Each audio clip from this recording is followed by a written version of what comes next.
Bonjour. Dans cette vidéo, on va regarder comment on peut analyser des preuves. On va analyser des énoncés verbaux et on va aussi analyser une preuve algébrique pour trouver une erreur. Alors, disons qu'on a ce jeu logique essentiellement. On a les énoncés de 4 suspects. Harry qui dit que Barry est le coupable. Barry dit que Jerry est coupable. Larry dit qu'il est innocent.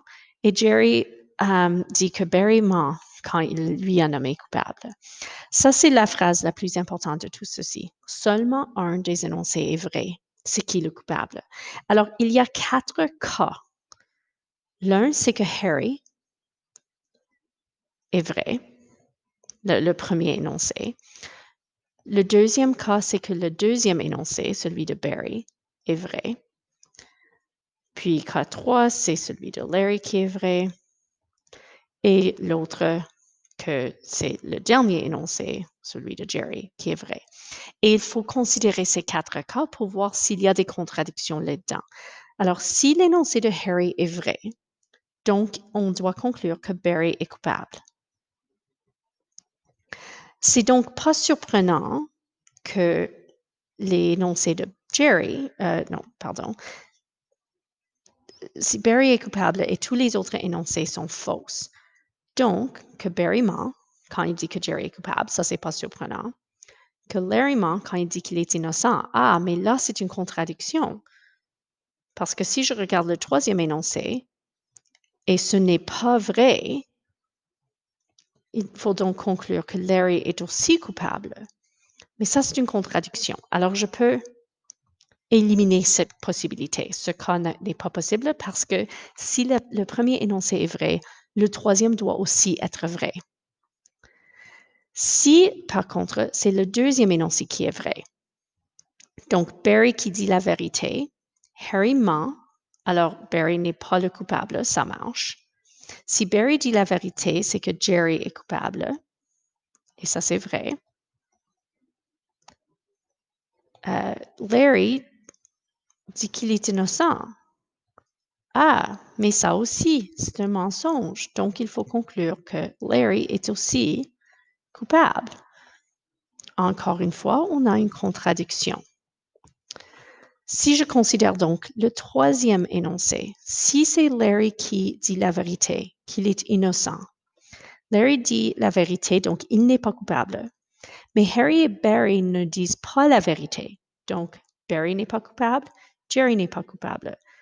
C'est donc le quatrième énoncé qui est incorrect, que Barry a menti quand il l'a nommé coupable, so Barry ne mentait pas.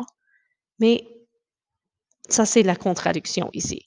Si Larry dit la vérité, Jerry ne dit pas la vérité. Donc, Barry ne ment pas. Mais l'énoncé de Barry devrait être un mensonge parce que l'énoncé de Larry est correct. So, là encore, on a une contradiction. Finalement, le quatrième cas, si c'est Jerry qui dit la vérité, Barry ment. Bon, ça c'est vrai. Donc, l'énoncé de Barry est un mensonge et Jerry n'est pas coupable. L'énoncé de Harry est un mensonge et Barry n'est pas coupable. Et l'énoncé de Larry est un mensonge. Donc, Larry n'est pas innocent. Larry est le coupable. Ça, c'est le seul cas qui n'a pas de contradiction. So, si un seul énoncé est vrai et les autres doivent être fausses, ça, c'est l'énoncé qui est vrai. Larry est le coupable. Ça, c'est le seul cas qui marche. Dans ces problèmes, il faut vraiment considérer tous les cas et qu'est-ce qui se passe. Parce qu'il y aura dans la majorité des cas des contradictions, mais il y aura une possibilité qui marche. Maintenant, pour une preuve algébrique. Alors, voyons une preuve ici. On a des nombres entiers A et B, tels que A égale B plus 1. Je vais analyser l'algèbre ici parce qu'il semble que la conclusion me dit que 1 égale 0. Évidemment, 1 n'égale pas 0. Alors, on doit avoir une erreur quelque part dans l'algèbre, mais ce n'est pas immédiatement évident. So, on commence avec l'idée que A égale B plus 1. Ça, c'est quelque chose qui est possible. Il y a toutes sortes de nombres où l'un est 1 plus l'autre. Alors, ça, c'est juste comme introduction. Et maintenant, les étapes algébriques. Dans la deuxième étape, on multiplie par A moins B. On est capable, généralement, de multiplier les deux côtés d'une équation par n'importe quoi. Alors, on multiplie les deux côtés de l'équation par A moins B. Ça, c'est absolument permis selon les lois d'algèbre.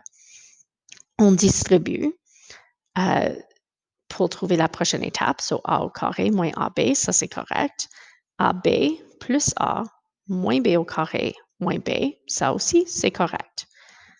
Dans la prochaine étape, on a juste soustrait A des deux côtés. À part ça, il n'y a rien qui est changé et ça aussi, c'est acceptable.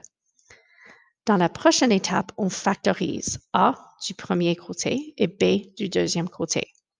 Une étape algébrique parfaitement valide.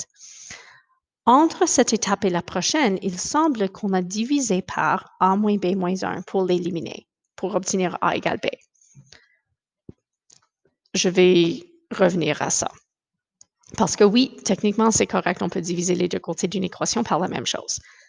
Maintenant, j'ai A égale B, mais à partir de mon premier énoncé, je sais que A égale B plus 1. Alors, on substitue B plus 1 égale B, ça c'est valide. Et quand je soustrais B des deux côtés, on a maintenant 1 égale 0.